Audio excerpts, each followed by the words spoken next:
Let her rip.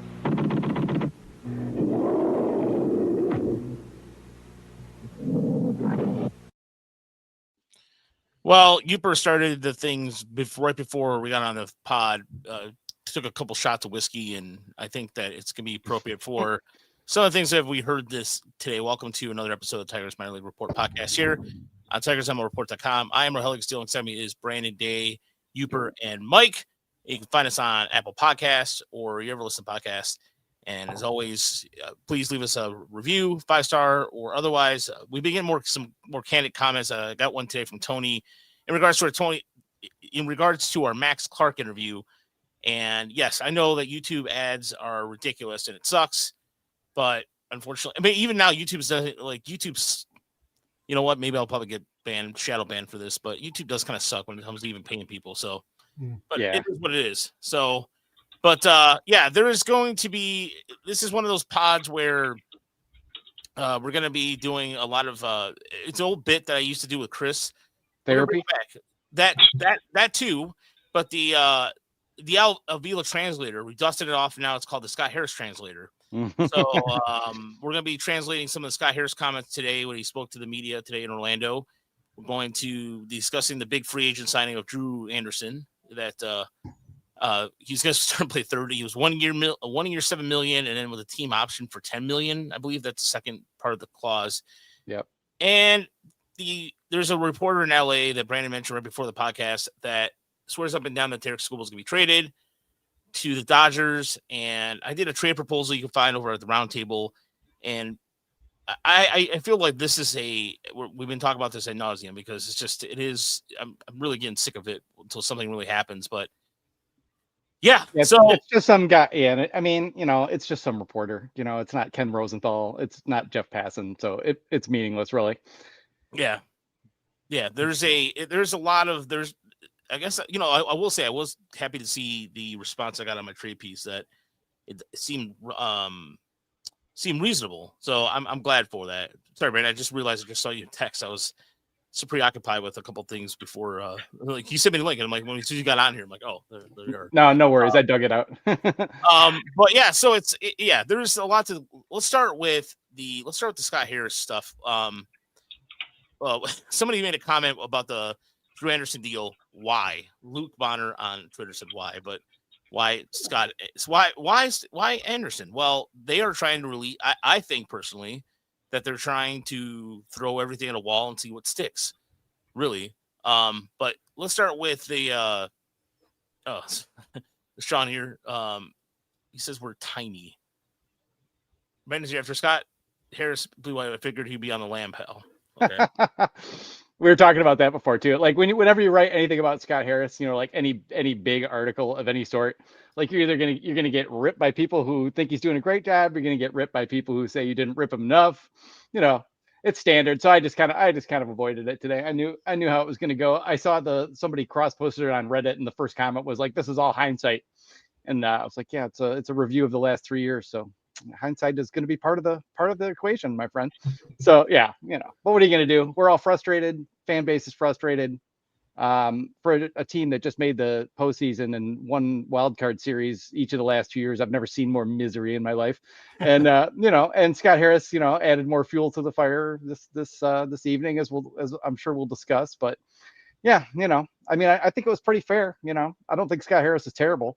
I just think when they came in here, the conceit that was that they were going to stack all these smart small moves on top of each other, and and eventually would make a big move when the time was right, and eventually get us to contention. And they haven't done that. They've hit on some pretty smart small moves. They've missed on a ton. They blew a third of the payroll on guys who were either replacement level or worse or didn't play last year. And there hasn't really been a big move. And, we're coming into Tarek Skubal's last season. So, I mean, I don't want to trade Tarek Skubal. I want them to try to win. But at this point, and after Scott Harris's quotes this evening, I'm pretty convinced that maybe the move is just to trade Tarek Skubal, because these guys just do not have it in them to make a big push. It doesn't seem like. Yeah, I don't know if there's really a way to. I don't know. It's kind of frustrating in a way to see some of the things he said today, and I'll start with. Gentlemen, Mike, Mike, go ahead. I got some thoughts on this. I'm just trying to fix what's going on YouTube. Apparently, our settings on YouTube are messed up. So you guys go ahead. I'm trying to fix this. Yeah, whatever's over on the left side of the screen is very small, and everything on the right is big. Anyway, here's the thing: the hot stove is cooking along, getting ready for the big winter meetings. Everybody's stoking up the hot stove, and Mr. Harris poured some ice all over it today. Yeah, he did. That's interesting. Is he trying to limit expectations? Is he just trying to lay a trap and lay low until he can jump on something? Who knows?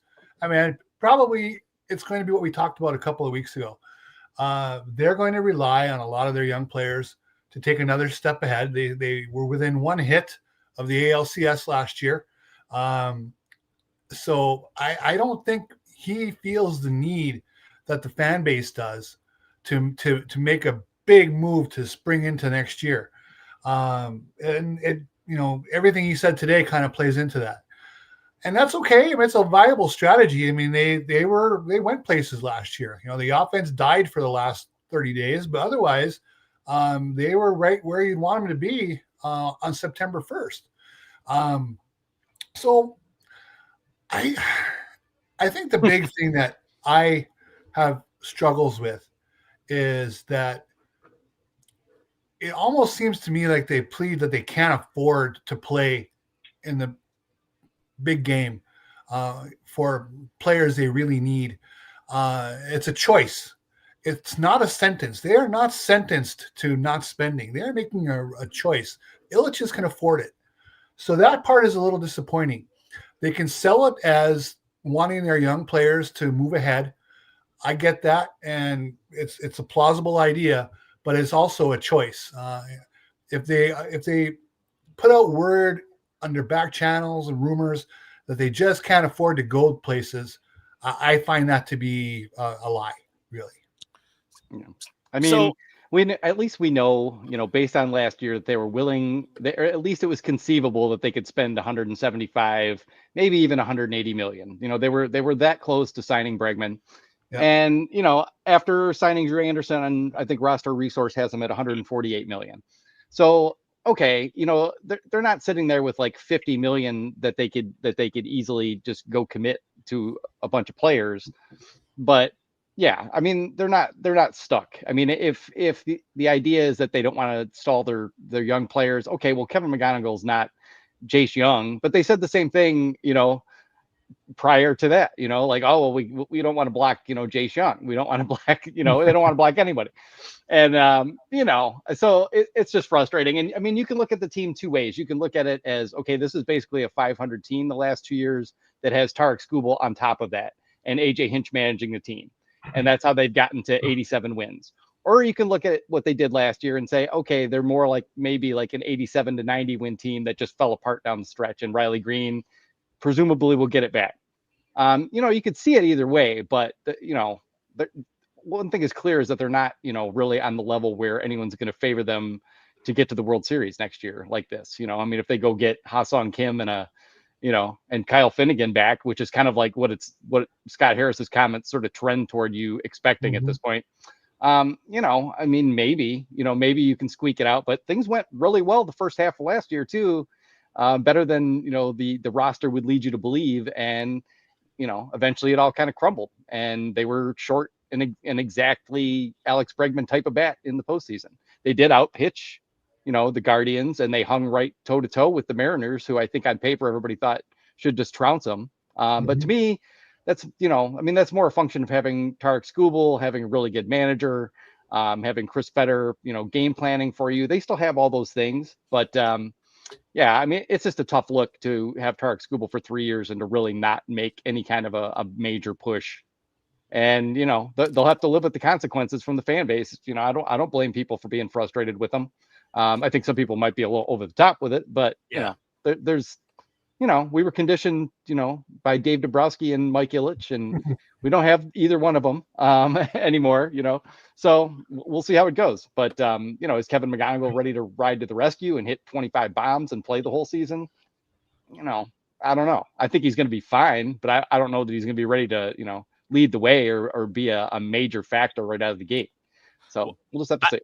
I look at it. This is the way I look at it. I think that you're going to have Kevin McGonigal be a centerpiece of everything.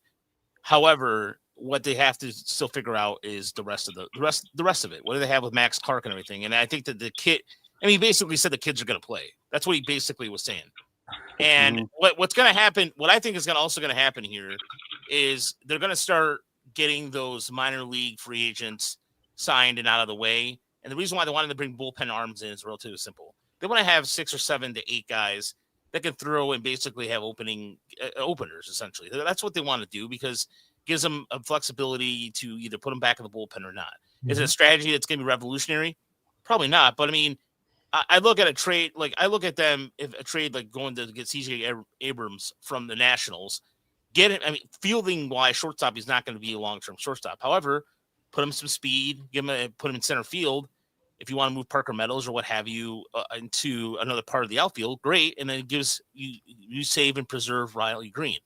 That being said, Harris is listening. Harris knows what he's trying to do out there with all that. I mean, he knows the Gleyber Torres thing is not exactly the most sexiest thing they're coming back with. Mm-hmm. But if you're going to, but here's the thing. He is going to ask for, if he's going to ask for Terra School, he's going to ask for certain guys. And if he's not going to get it, he's not going to do it. I think he wants to compromise with it. And I know there was like talk about DePaula and everything, but DePaula strikes out way too much. I've seen him at Great Lakes, good power kid, but he's still, I'm sorry. The AA, when you get to Tulsa, in AA Tulsa, the Southern League, or is it, no, it's Texas League. I'm sorry. The Texas League numbers are always conceiving. It's always, those numbers are very deceiving because though, like the ballpark plays a factor down there. I think Tulsa's, I forgot the Tulsa among the ballpark factors. Same thing with Oklahoma City and AAA. The Dodgers have a great system, but they also have the ability because they play in the PSL and the Texas League. Some of it plays into it a little bit. Sorry, it does. To me, it does because if you watch enough of the minor league system, you realize like those ballparks play a big difference in the heat, the altitude, everything. So I look, the Dodgers are the only team that can really afford him. I don't see the Mets going after him either. But and the thing is, if you want to deal with the Dodgers and they're willing to trade you DePaula for 1 year of a, hopefully 5 to 6 WAR pitcher is what they're going to be expecting. They're not valuing DePaula that highly either, if he was the next superstar, they wouldn't be trading him because they don't need to win a World Series. They've got 2 under their belt. They're in good shape to go win another one. And, they're probably in on Kyle Tucker as well. I don't expect them to trade Tarek Skubal, but mostly because I just don't think anyone's going to overpay to such a crazy extent that it's worth doing. But where Tarek Skubal becomes the linchpin to the whole thing is that, okay, then you look ahead to 2027. Yeah, okay, you've got McGonigal, you'll have Clark. Hopefully they work out reasonably well. I think McGonigal certainly, is going to be a well above average hitter at least. And then we'll see what else we get from the rest of them. But where's your rotation going to come from? You're not going to pull out another Tarek Skubal. You have Troy Melton, you have Reese Olson, and you have Jackson Jobe coming back from Tommy John surgery after not really being very effective. But not till September, Brandon. Right. But that's what I'm saying. 2027. That's your starting 3. Apparently, that's a long way down from where they are right now. So again, like when people say, "Hey, why don't you push in, for 1 year while you still have him?" I mean, it makes sense to me. It made sense to me last year. So yeah, there we are. Are they going to do enough to like convince anyone that they're going to win a World Series? Because if they're not, then you do really have to think about trading Tarek Skubal, and maybe you won't get as much as you want, but there's not a whole lot of point like just running this back in my view, like almost the exact same team. I mean, that's probably what they're going to do, but I'm not going to be real enthusiastic about it. Well, like you just said it, like you think that they're going to run it back because I think the organization, I mean, I've been kind of saying this for a little while now. I just think the organization is comfortable with this level of success right now. I think that's a good point. I don't think they're chasing a World Series. I think they're like, hey, we've got a great farm system. You see it? It's number 1 some places, number 2. Like they're pointing to that as an accolade, and they're like, hey, we won a playoff series the last 2 years. Mm-hmm. I feel like that moderate level of success, which is, winning a playoff series isn't nothing, is enough for them to be like, we're achieving something. And I just almost don't think, until I see them make a significant move towards a World Series, I fail to see how they're interested in one. Like, they haven't shown me interest in one, really. Not since he's been here. I'm not saying he hasn't done good things. It's just show me an interest in the big league club and, adding real talent. It just seems like if it's not with our guys, it means something different to him or something. I don't know. That's speculation. Well, I think it's also it's a cost effective thing to go within, and that's fine. Yeah. I don't mind that at all because for somebody who has watched this farm system all part of their life pretty much be a giant wasteland. I mean, except for a few years, honestly, the farm system has not been good at all. And here we are. There's a Baseball America top 10 for the first time in probably a decade or so. There's no pitchers on there. That is concerning to me. That's the other thing about this you have to consider.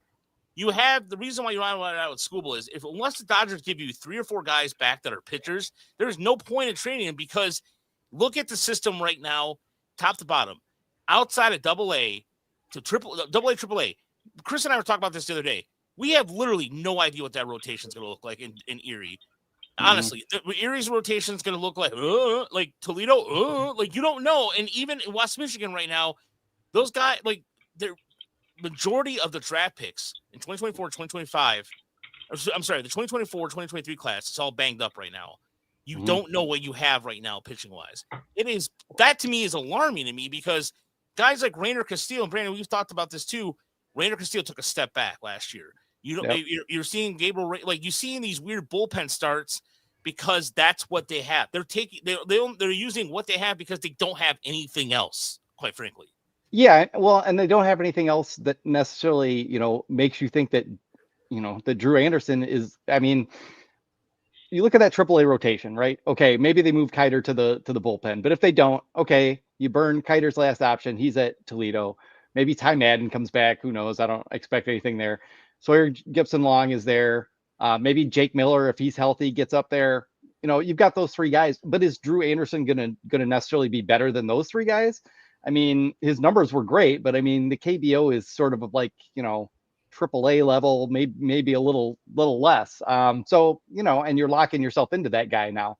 So, yeah, I mean, if you go below that, I mean, it's just a crapshoot all the way down. And the thing I pointed out in that article today, too, is that the farm system is good, but the odds that you're going to produce Tarek Skubal, Riley Green, Kerry Carpenter, and Casey Mize all in 2, which Alavila did in 2 years. Of course, he had a first overall pick in there.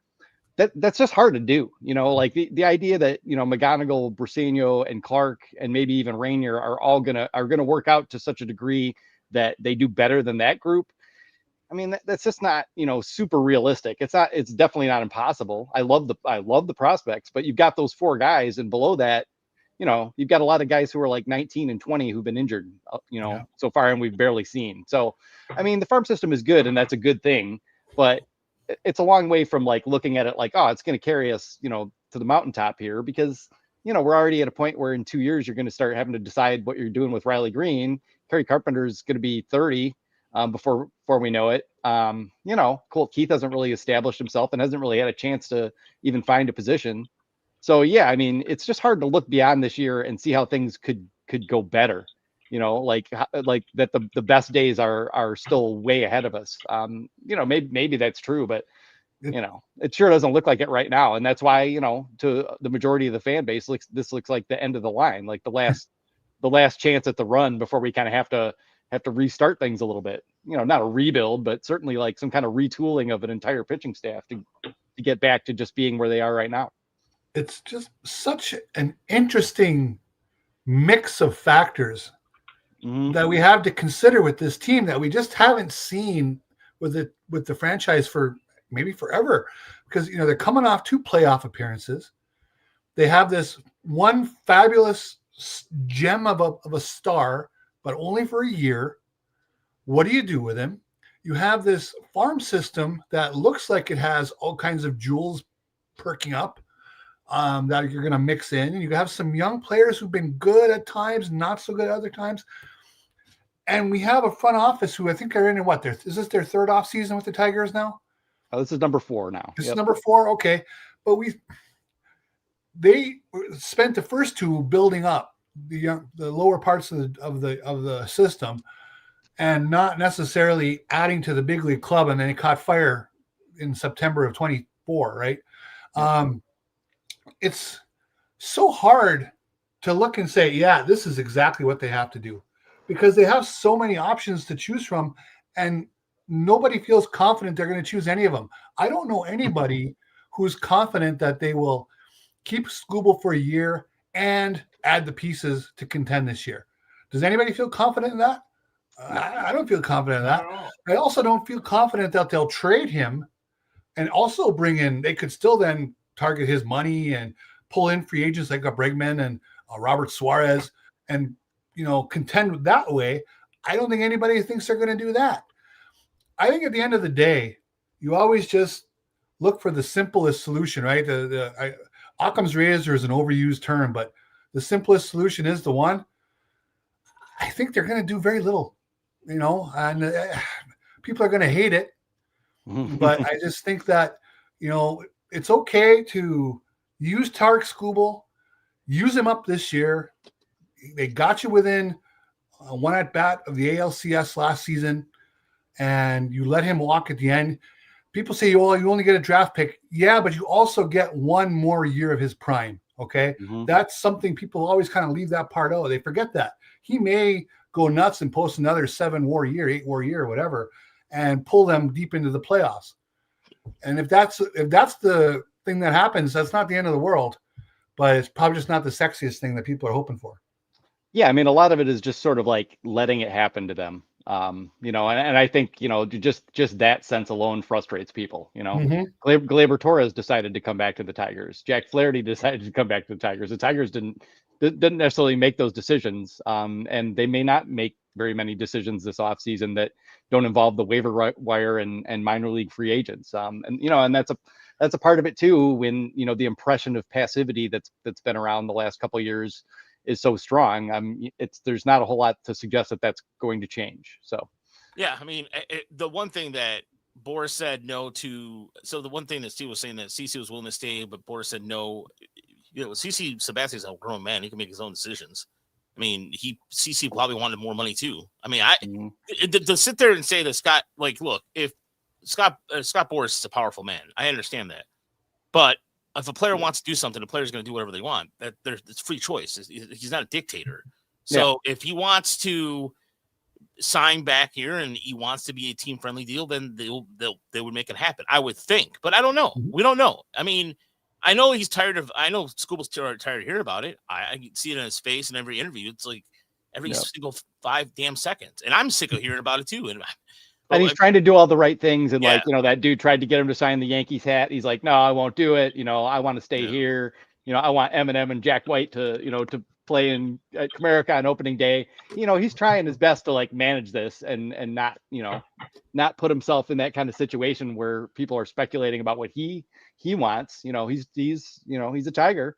He's trying to lead the team. I think they do have a good culture at least built up at this point where people do like being there. They want to play for the team. If you're not getting a giant contract from the Dodgers or somebody, I mean, Detroit's about as good a place to play as there is. The facilities are super comfortable. They got a new jet. People like AJ, people like Feder. There's not too much of a demanding media that's like hounding you. You have to put up with Jeff Rieger occasionally, but we love Riegs. So, you just go on with it. But I mean, the circumstances are good for players to want to be here, but the Tigers have to want to pay them. So yeah, just no sign that is going to happen. And until, like we've all said, until you see a move, a really big move, like, oh, they traded for Kettle Marte or they signed Alex Bregman or they did something, they're just not really making much of a mark. And, that was another thrust of my article is just that, like, I mean, if Scott Harris got fired tomorrow, apart from the farm system, like they've left like no tangible long-term mark as a front office in 3 off seasons now, which is just weird. I'm not saying that it's necessarily like a huge mistake. They haven't made big mistakes because they haven't tried anything that could have turned into a big mistake, but they made a lot of small mistakes. And you have to decide if that's what you want to live with, because trying to find those $10 million, $7 million players that break out and do way better than you off the Frickers building is super hard. It's not like they're going to be able to do it all the time, but we did hope that they would, be sharp enough to pull it out more often than they have so far. Or a clever, You know, or a clever trade here and there. I mean, by the way, thank Yeah. you, Sean, for $5. Exquisite. I mean, even Avila with the Willie Castro trade that was smart trade. You didn't Al Avila was creative with some trades. Not saying all his trades worked out. And he did kill a couple trades late, for sure. And Harris has his okay, Finnegan was probably the smartest, savviest, trade for a reliever at the deadline in terms of cost. No one, I don't think, was even really looking at him that hard, and they plucked him. They found Jahmai Jones. That was a smart signing in the offseason that paid a lot of dividends. They have those couple smart moves every year that they can kind of hang their hat on. But then there's also, $50 million in pitching down the drain. The year before that, it was Shelby Miller, and that was when they signed Kenta Maeda, and those didn't work out. So there isn't really any sense that you can depend on them to pull out a gem once in a while. I mean, even the Royals in this time have made a couple big trades the past couple of years. I mean, they found Cole Reagans, you know. So the Royals have gotten bold. And the question here, that was a real quick question: what happens with top tier free agents? Pitchers' value if they have a season injury right before they become a free agent, their value goes significantly down, and they're not going to get that big payday. And they're probably going to take a pillow deal for the next year so that they can, hopefully prove themselves again and get back at it. Yeah. Yeah. Word Van Gogh says here the Tigers have made up their minds to do a little possible. They are investing. They're all out. Reporters are investing more effort than the Tigers brass. You know what? Look, the bottom line is, even my wife's cancer surgery was 2 weeks ago. I've done an article every day since, and as much as sometimes it's how much I have going on, I'm exhausted half the time. Yeah, I looked at Tigers transaction wire. They ain't doing nothing, but that's not even a humble brag or anything. It's just it is the one of the things that you would expect by now, but it hasn't happened yet. Even across baseball, it's not just the Tigers. Nobody's done anything. I mean, the Nationals the Nationals made a trade. They traded for Harry Ford from Seattle as a catching prospect, and the Pirates and Red Sox made a trade. That's really about it in the last week or so. You look at the Tigers transaction outside of Drew Anderson, there's not even been waiver wire pickups. There's been nothing. So it's really bizarre how quiet it is. And I think there is something to be said about this pending deadlock or this lockout, and possibly the cap is coming. I think it is. I mean, you also have, you know what? Here's why, Brandon. When you have the Yankees owner, George Steinbrenner. Hal Steinbrenner going out there saying the Yankees didn't make enough profit. First of all, shut the fuck up. Seriously, don't really you're gonna sit there and cry wolf about something. Yankees are one of those top value teams out there, and you're gonna sit there and say you didn't make any profit. Come on, really? Are we that stupid? All right. We all know there's creative accounting that can be done to make it look that way if they wanted to, but we're never even going to see those books, so they can just lie, I mean, it's a giant media empire. It's not just a baseball team. So they can stuff that. Yeah, no, and Mr. Act Like It, I think there is something to that. I think there's something they're trying to. I do think that there is going to be a cap and floor eventually. I'm just skeptical that they're going to get this done in the next year. And maybe I'll feel differently after we hear all these perspectives over the next 365 days. But I mean, that's a super complicated thing to put together. And, on the one side, you got the Yankees we can't afford players anymore. We need if they need a salary cap, you got to be kidding me. But the Dodgers probably don't feel that way. The Dodgers are this is great. All these punk teams are, not even in on most of these players. We can just keep this dynasty going for as long as we want. And they've got to get all the owners on board and in line, not just with the general idea of a plan, but with the freaking details. And then you've got to find some way to force this through the union next year. And the union's going to have a lot of problems with it too. They'll be more open to it if there's a strong floor, certainly. But I mean, it's a complicated proposition. So I'm not counting our chickens on that in any respect yet. Long term, I think it eventually has to happen. Something along those lines has to happen. Yeah, I think, and you look, this is not the first time in baseball history this has happened. If you recall, back in the 60s, the Yankees used to use the KC Athletics as a farm system all the time. And now you're seeing that now to a certain extent with the Yankees and Pirates in the last 10, 15 years. There's certain teams that seem to be likely trade partners. Look at the Pirates. The whole thing that earlier in this in the offseason they're saying, oh, the Pirates and the Marlins are going to spend money. My ass are going to spend money. The day they spend money, look, it's all posture because the reason why is they're trying to say they are is so they don't get in trouble. The Marlins got in trouble last year for not spending enough money. And the Pirates, and the fact that they're trying to go in at Kyle Schwarber, it reminds me eerily similar of when the Tigers were trying to re-sign Juan Gonzalez and trying to, they were out there in the paper all the time, even with the Budge stuff, or like it just has that same eerie. We're trying so hard to make it happen, yeah, and we're trying to make it happen. Yeah, and it's bullshit. It's all bullshit to me. To me, I'm sorry if the swearing or not, but it's that's not the posturing aside. That the rest of baseball right now is pissing me off because of this. Because it's like the Pirates are not going to. You really think the Pirates are going to go and get a big name? No, not at all. Bear Hudson, thank you for the $10, much appreciated. Hold on, let me give you a. You know what? I'm gonna give you a. Off the Frickers building. Let me give you that. That's one. Yeah. I tweeted about it earlier when this was happening with the Pirates and Schwarber. Tom Verducci's on TV saying, "Oh, the Pirates, they're never going to get him, but it's really great that they're trying." And I was just thinking, BS, it's great. There are no silver medals and bronze medals for being in on these players. Well, we were in on them. We gave them our best shot. BS. Come on. If anybody can finish second. We could make an offer of them to join the podcast and finish second. I mean, it's just. That's what I feel about the Bregman stuff. Like, until you sign Bregman, I don't want to hear anything about, oh, we tried. I don't give a shit. He didn't sign, so the money didn't get spent, and you didn't do anything with it. So I agree. That's exactly how. Yeah, same exact thing. And Colin, our esteemed writer here, the rich teams avoiding luxury tax, and the cheap teams are getting grievances filed against them every year by the MLPA. Amen to that. I also like here's what Bear Hudson said for the $10 tip. Until Tiger fans demand more of this owner and the GM keeps hiding behind cheap moves and calling a plan, they'll keep cutting corners, build discount rosters, and expect fans to buy the lie. I think there's some elements of truth to that, but I also think that they're going to try to build their farm system for the first time in a long time. By the way, Tigers fan 63 says, Raj, the correct term is fucking bullshit. Fucking bullshit, man. Fucking bullshit, man. Yes. Right, man. But the previous guy there is right, and he doesn't get brought up enough. It all gets dumped on Harris a lot, but this is Chris Ilitch's team, okay? And he is, if you're worried about what they're spending, what they're not spending, go to the top, because he can change the course of the franchise if he wants to. He's signing off. If you don't like what's going on, he's signing off on it all right now, and that's kind of how that rolls. Yeah. So I don't know. It'd be really interesting to know. We will never know the answer to this question. Were they hoping that Gleyber Torres would actually turn down that qualifying offer?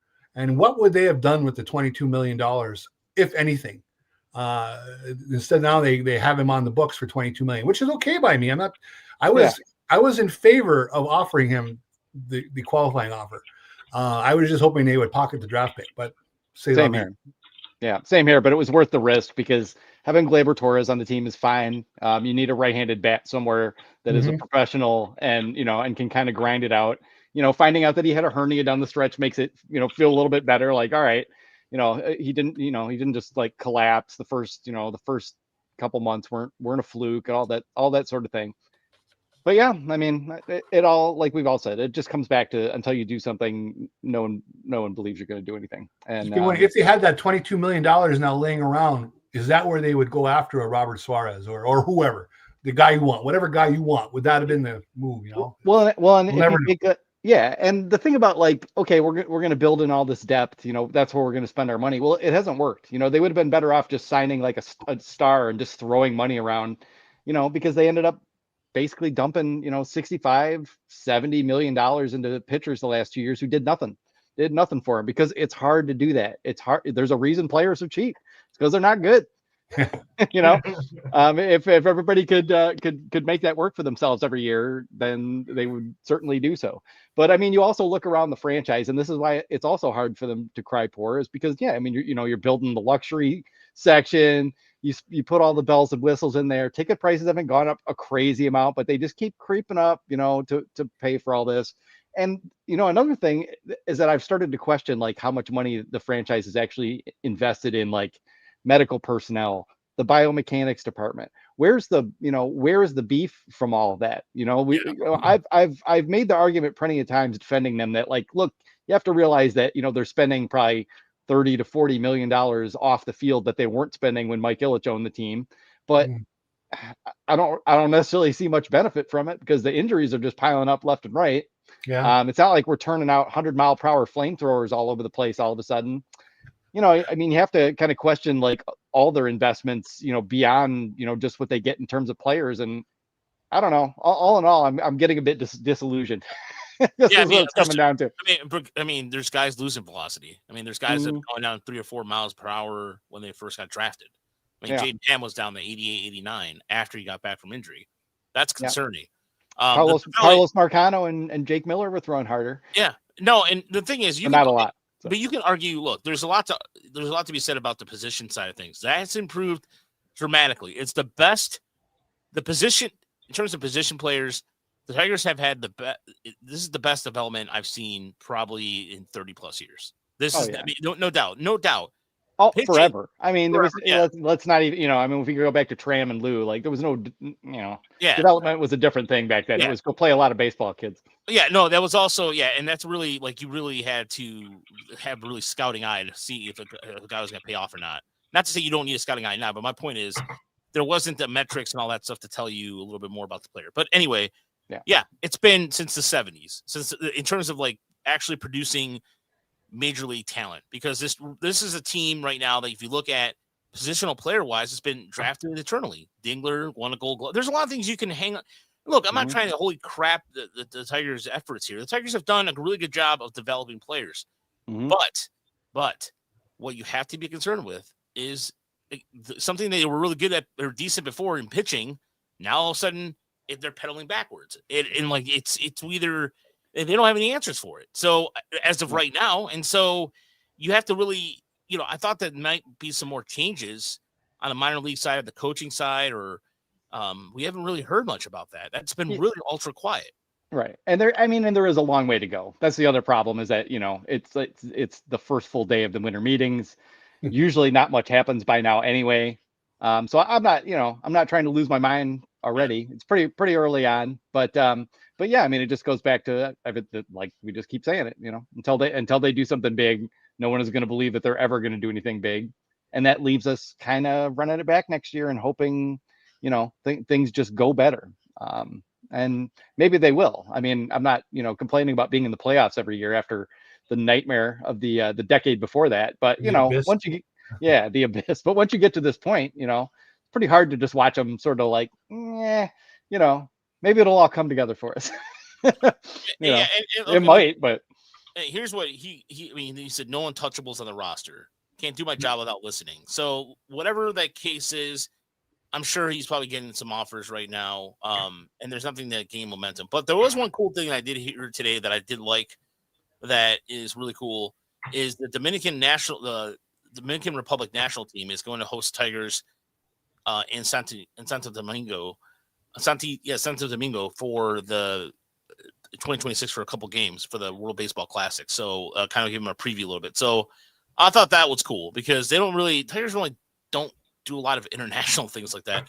So it's actually the second time in 6 years, but still. Yeah, but it is cool. Yeah, it's cool. Raising money for the victims of the fire. Yeah, that nightclub fire. So that's cool too. Yeah. So that is really, really cool. And spring training, every player I've ever talked to, and I haven't talked to anywhere near as many as you have, but they all say spring training gets pretty boring. So it can't hurt to like go on a trip to the Dominican Republic, play some ball there, watch the WBC, and then come back and everybody ramps it up for a week or two, and then we go. So yeah, I mean, all in all, and I love the WBC, so I'm looking forward to that one way or the other. Absolutely. Yeah.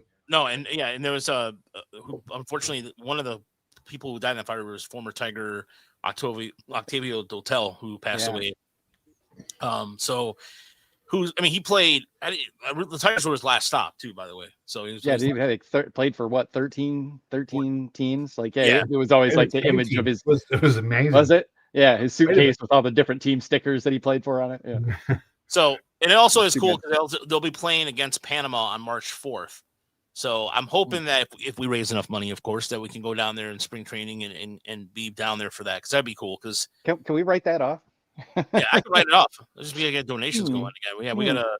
That'll be starting up in the next couple of weeks or so. I'd love to get some going down there because I think I have the time aside to do it, and this year will be ideal to go down there. And it's funny because I didn't get invited to the end of the press season conference, but it was a total accident. The Tigers were really cool about everything what happened, but I love spring training. That was like just going down there was an awesome experience. And anybody that gets the chance to cover and talk to this team, do yourself a favor. Go spring training for a few days.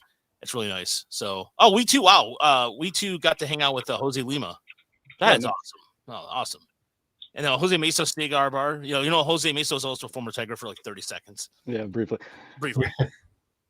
So the Rule 5 draft is coming up Wednesday. I wanted to hit that up a little bit because there might be a couple Tigers that will probably be more likely picked. So there's a good chance that RJ Pettit, who we're fans of, will get moved or get drafted. There's also a good chance that Troy Watson is eligible for the draft. And also, how does here's the thing I want to ask you, Brandon, or anybody else. How does Thomas Nito get on the Rule 5 list? Is that an accident or what how that all work? That is weird because he should be well beyond, I thought at least. Yeah, I thought by now he'd have enough status that he couldn't be picked, but maybe not. Is he on here? I've got Baseball America's whole thing up here. He's on that list, and that was he? Yeah, yeah, that's pretty odd. That surprises me a little bit. Yeah. Huh. And obviously, yeah, I mean, I like RJ Pettit. I know, he's not going to be a closer. He's not, going to probably be like a dominant setup guy. But pretty good arm for a team that needs arms. Keeps the ball in the park.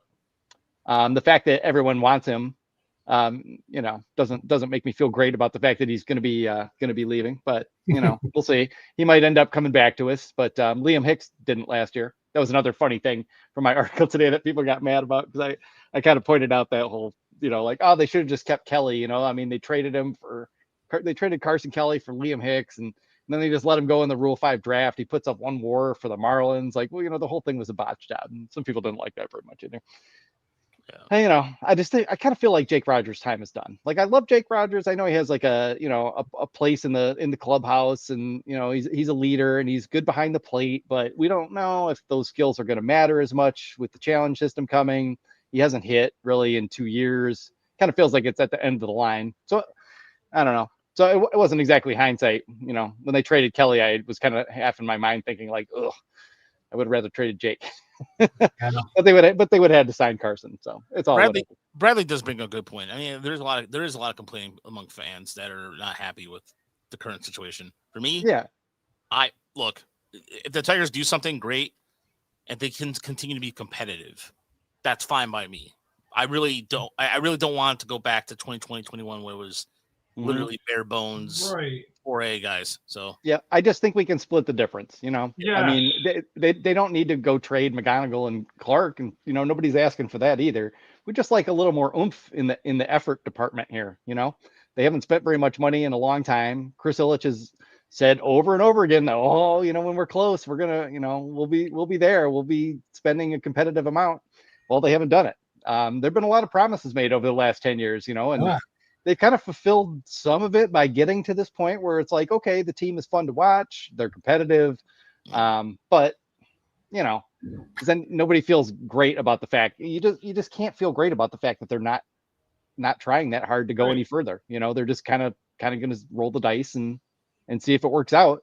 And then we're going to look at a scuba-less Tigers in 2027. And, there's going to be a real uphill climb to figure out how to do that without, throwing $30-40 million around at starting pitchers, which is not anyone's favorite investment. So, yeah, I don't know. I don't even like looking past this year for that reason because I'm not feeling great about it. I'm just not, And we both know like there's a lot of good arms on the farm that, we're not talking about because they were injured this year, but these guys are very young. Even in the most optimistic scenario, it's just hard to see where they're going to come up with a couple good starting pitchers by 28, even really. 29, yeah. What were you gonna say, Mike? I lost it. I don't know. Oh, We've broken him. So No. Drew Anderson, obviously, really good agent who secured $7 million today, and probably more than most people were going to guess. Raj, I take it you've seen him pitch in Toledo.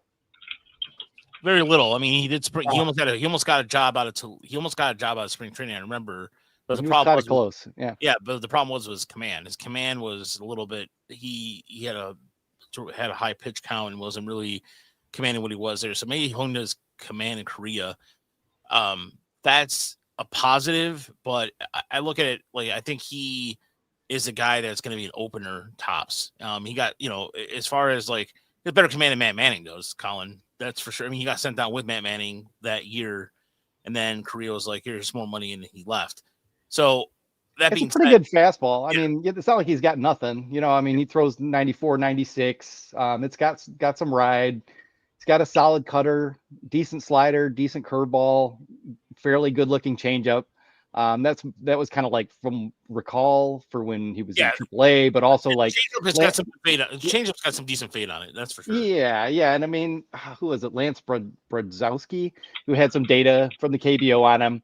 It doesn't look like anything's radically changed, but he always had like a solid pitch mix and just couldn't command it. And he commanded it last year, and we'll see if he can command it again. But I mean, you brought up Troy Watson. Troy Watson has good stuff too. Hasn't been able to put it all together either, and that's kind of how it goes with that level of depth starter type. So yeah, whether it's a good idea to commit $7 million to one where you can't cut him, you can't option him, you just have to let him go if it's bad, and we know how that goes. They'll try everything until they have to do that. So you don't love it. Scott today mentioned something about like needing optionable pitching talent, needing that flexibility, and I would certainly agree, but that's just hard to come by. No one wants to trade pitching this time of year. It's just really hard. You can't like trade like Colt Keith for somebody's like back of the top 100 list, starting pitching prospect who's in AA.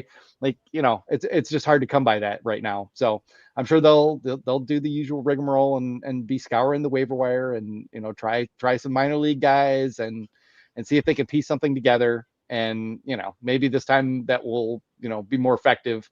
But yeah, I mean, it's, I'd be surprised if it was a more effective pitching staff than it was last year. I mean, it just doesn't really seem like it's in the cards, I guess they just got to hope that Anderson, I mean, everybody's different, right? But they got to hope he follows the Eric Fetty route.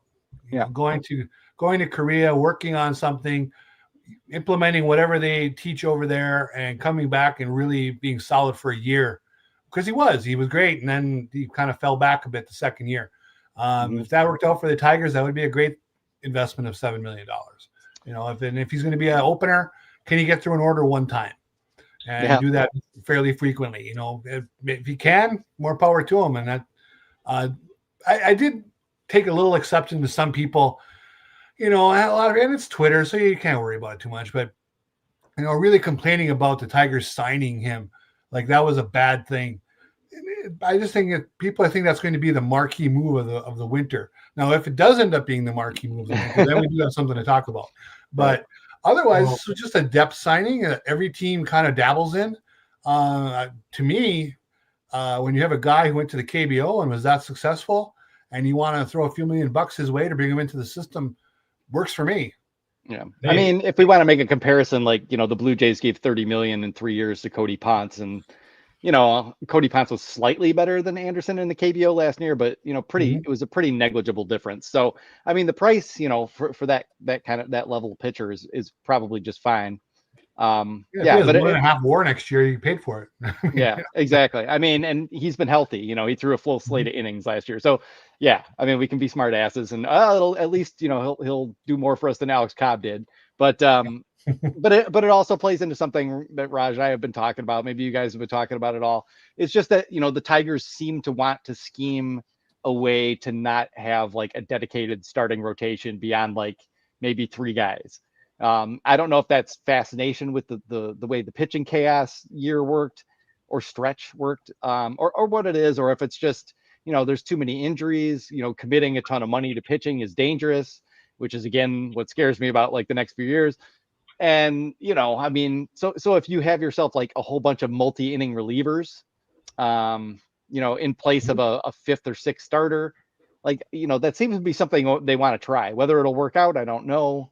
But I don't have like terrible concerns about the Tigers pitching either. Like, it would be really nice to have like one more killer reliever. But like even last year, like signing Morton and Paddock didn't work out. But if they had just kind of pitched Montero and and just kind of done whatever, it would have been just as good. And they still got where they got. So, when you get to the postseason, it all comes down to like your six best arms anyway. So in the long run, it's just about like being good enough to let your offense win you games. And so hopefully the offense will come through and be a little more consistent this year. But is Zach McKinstry going to have a career first half? Is Javi Baez going to hit? Is Cole Keith going to be what he's supposed to be? I mean, is he going to get a chance to play? I mean, I don't know. Yeah, I don't know. No, but even like in terms of like just even pitching wise too, like you have Sawyer Gibson Long, which you don't really know what you have with him, but there's again, I'm still concerned because I just haven't seen them even by now. They're usually scurrying the waiver wire. Usually you'll see them like sign 5 or 6 guys, and maybe they will the next couple of weeks or so. But by now there's some sort of level of activity. Like for example, I wouldn't mind them like a guy who would have fit that multi-reliever prospect or that reliever role is Javier Rodriguez, who ended up going back to Toronto's minor league. He got outrighted and no one picked him up. I thought the Tigers would take there's a couple guys out there. Yeah, but they didn't. So that's the thing. It's been really, really quiet. And that's I know that Harris mentioned that he's going to start going through the waiver wire and everything. Maybe they have some guys in mind. Thank you, We2, for the $5. Exquisite. Thank you, sir. Yeah, thank you for that. But I think the way to kind of this week is going to happen is all right. We'll make our predictions and we'll get out of here. So this is what my prediction is going to be. Okay. I'm going to predict that the Tigers are going to sign 2 players to minor league deals that were former major leaguers. Okay, so they'll do that. I think that the second thing is going to happen is and this is more of like a wild card. Maybe they'll pick somebody in the Rule 5 draft. They'd have to aren't they full though right now? So they'd have to cut somebody. They would have to cut somebody, but maybe they decide they could. Yeah, they could do that. They might shock somebody. Wait, I thought the roster was at 39, or is it at 40? I thought Anderson brought it to 40. I think Anderson brought it to 40. Okay, all right. But I mean, I think you can still just cut someone and just swap them out. Yeah. We haven't been in that situation in a while.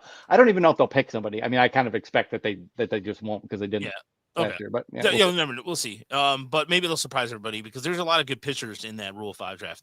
And then the third thing I think is going to happen is they're either going to bring back Kyle Finnegan or they're going to sign a closer. They're going to sign at least one major league arm. One. No trades are going to happen. I think that's just going to be that's it. It's just going to be 2 minor league signings, a major league signing, and a shot. You know what? It would be something like if maybe they have to go somebody in the Rule 5 draft. That's it. Yeah, I think. I mean, I'd pretty much 100% agree with that. And then we'll just wait. Over the next 3 months while the Tigers are rumored to be one of the teams talking about various players that they probably won't get. There is the question of shortstop though, and that is why like Ha-Seong Kim does keep coming up for people as like someone that maybe they need to get. They're going to keep Trey Sweeney, but Trey Sweeney needs like a full swing overhaul and isn't a particularly good defensive shortstop. Javi Baez is, 32. We don't know if he's going to hit. He can play shortstop. And Zach McKinstry is okay there. Like, he's not bad. And I think Trey Cruz is like okay there. But, there's not a lot of inspiring options there. Like, if they end up having to use Javier Baez in center field, then shortstop is going to be kind of a debacle. So yeah, I don't know. I could see that being like the low level like move that they make where it's like, okay, we spent $8 million or $9 million or whatever on Finnegan, and then they spend 10 million, 12 million on Kim, something like that, if no one else picks him up. But it's going to be that kind of thing. Like if he's just still kind of sitting around and no one has gone out and pursued him, yeah, then maybe they will. I would love to see Schwarber sign with the Pirates. It's going to be funny. It would be really funny to see the Pirates laying Kyle Schwarber while Scott Harris is in there with his little notebook going through all the minor leaguers. And the other things we were talking about, Scott Harris is not doing any work. The thing that's so funny about this is I'm sure Scott Harris works his freaking tail off. I'm sure he's like grinding over players we'll never even think about. Always, yeah. but what he won't do is take a risk. That they won't do. So Yeah, you have to play. you got to take him to the casino. Yeah. We got to get him down to the casino and get him a little liquored up, let a little loose. Put You that pro- that McKenzie accountant vibe behind him for a little bit and get work that neck, shake it out a little bit. Yeah, hey man. Sometimes you got to roll the dice, Scott, baby. Come on. He's a kid. I mean, he's the son of doctors, and doctors have to take risks in order to use science, but they take risks to save people's lives every day. So, what about you? What is your? Well, my hope, and I don't know what's not necessarily a prediction, is that they at least come away with 2 relievers. And I would love to see them change the dynamic of their bullpen by getting someone who can throw, 100 miles an hour and miss some bats. I've been talking about Robert Suarez for weeks now. Maybe that's unrealistic, but the good news with him is he's older. You won't have to commit too many years to him. I bet you could get him on a 2 or 3 year deal, maybe with an opt-out or something for him, whatever. I think he's the kind of guy. He pitched the 8th or the 9th at times last year, even though he ended up with a lot of saves. He also pitched the 8th when he needed to, because that's how the manager did it there. I think that would fit right in with what Hinch does. And he's the kind of guy, he's that fire-breathing reliever the Tigers have not had. I would like to see Finnegan, if they bring him back, to be the second of the 2 signings. If he's the marquee signing for the bullpen, then I'm just going to shrug and go, I'm kind of the low man on Finnegan. I always have been here. I think he's an okay pitcher, but I think that I just saw someone today talk about his stats with Detroit over 18 innings, and I was like, well, big deal. Okay, I mean, they were very good, but he gave up a lot of I know I've said this before. He gave up a lot of hard contact that found gloves when he came to Detroit. He wasn't really that overwhelming. He's been a lifetime, he's around a 3.60 ERA guy. He'll get the job done more often than he doesn't, but he's a guy you want in your bullpen, but I don't think you want him leading your bullpen. I would love it if they really shocked me and went out and got Suarez and Finnegan. Then I would think with Vest and Holton, you would have a bullpen you could do some really good things with. Yeah, shorten up the game quite a bit. Mike, what about you? I mean, I don't really know if you guys have said, like, I can really add anything what you guys have said. I think this is going to be another offseason where we're left disappointed. This is going to be another offseason where we're going to have to be really hopeful in development of guys and hoping that we see all these young guys take another step forward. I think they will add a couple bullpen guys that are on the low end. I do think Kyle Finnegan will likely be the most expensive reliever that they add. And I think that they may add an extra bench piece or two, just like for offense, not a real impact guy. But otherwise, like, I don't see any significant changes. And it's just really disappointing. Yeah. Well, and I like Uper's idea, because if they're not going to go get, Alex Bregman, and they're probably not, then I'm not going to be happy regardless. So just ignore what I want. And, but if you go get one really good reliever, like a guy who's going to lock down the late innings, you can at least sell that to the fan base as like, okay, we seriously addressed the bullpen, as opposed to, the Shelby Millers and Tommy Caneleys and whatever else, John Brebbias of the world. And that does kind of free things up for the strategy of using your first 4 relievers rather than your back end of your pen, and your 4th and 5th starter more interchangeably. And, maybe they do come up with some fancy, Kevin Cash Rays magic, like they did for a month or 2 last year. And, then you've got Vest and Suarez kind of like definitively to hold leads in the late innings, and everybody else, suddenly is like free to use however you want to. I mean, that's not a bad strategy. That would be a lot better than, just picking up Kyle Finnegan and, shuffling the minor league deck some more, for sure. Yeah. No, and that's what, look, if they shock us all, that'd be awesome. But again, I don't. Hey, you know what? Look, if the Tigers are going to be competitive again and give us a chance to, if they give a chance for fans to watch a winner, great. But there's a part of Tigers Twitter or Tigers social media, whatever you want to call it, that's not going to be happy with that, and they're not going to be. And they want a World Series and bust. I get it. They want to win titles. But there's just this weird thing right now where I don't know, like I feel like we're also trying to Detroit Tiger. Somebody says, "Oh, the Tigers. They need to change the name to Detroit Tiger Rays." Look, they come. I mean, if you look at the background, the collective backgrounds from Jeff Greenberg, everybody, like, look, It's all Cubs background. Yeah, yeah. It's Cubs, and then what was it? Rob Metzer is a Ray. The same. Yeah, Mark Connor is a Padre. Yeah. Yeah. So these are guys who are used to not cutting checks. I mean, and look, and even the Cubs. I mean, being a Cubs fan right now, you know for a fact that you have money. You have more money than anybody, and they're just like, no. Well, and the frustrating thing for the Tigers too is like they're a middle of the pack payroll team. It's not like they're like a small potato out there. You know, I mean, I think they were 17th last year, but they're probably going to be more like 13th or 12th, 14th, somewhere in there this year. So it's not like they're spending no money at all either, which all goes back to the salary cap, you know, and the need for something like that. But yeah, I mean, you know, what we wanted, and I think we talked about this a lot at the time. What we hoped with Scott Harris was that he would be able to do all the Rays type stuff really well, and then they would be able to add, you know, that one big piece here, one big piece here, and you know, and then you fill it in. You know, you do your Flaherty's, your Torres. Like if there's a target of opportunity on a 1-year signing, that's good. It's just you know, it's just stopped short of that. And from the beginning of the rebuild, it's always been, you know, like, okay, it's pretty easy to get a team to 500, like relatively, because all the advantages are with you. But this is the point where it gets really hard, and you got to be real slick. And especially if they're not gonna go sign a Bregman or make a big trade for Kettle Marte to address the offense a little bit more.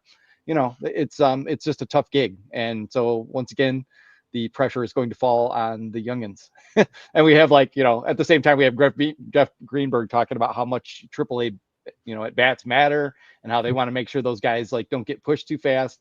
And on the other hand, there's like, oh God, we really need Kevin McDonald to come up and you know, and boost this offense at some point, or you know, they're not going to have that good of a shot. So yeah, you know, they're caught in all these little webs. And if they do trade Tarek Skubal, make whoever it is take Javi Baez's contract too. I love Javi. Everybody knows I love Javi. I'm a big Javi guy, but that would free up a lot of payroll that isn't necessarily going to be utilized real well the next 2 years, let's say. Yeah. So we'll see what happens, and we'll keep you posted if anything does happen. You know, we'll probably be doing a breakdown of it, and there's going to be our tool series coming out in our top 10 this week as well. So I was just talking to Chris over the weekend, and we'll be getting some stuff out there for you. So do you I'm sorry, do you have a timetable for when you guys are going to release your prospect list again? By this weekend. Oh, okay. All right. Yeah, I've got mine about ready to go, but I like to I just kind of like to clear the stage and let you know what. you and I will talk offline about that. We can we can coordinate that. But yeah, our top, basically, long story short, Chris and I, like, just between the two of us, just been slammed with stuff. And the good news is my wife did leave the house Saturday. We went out for sushi.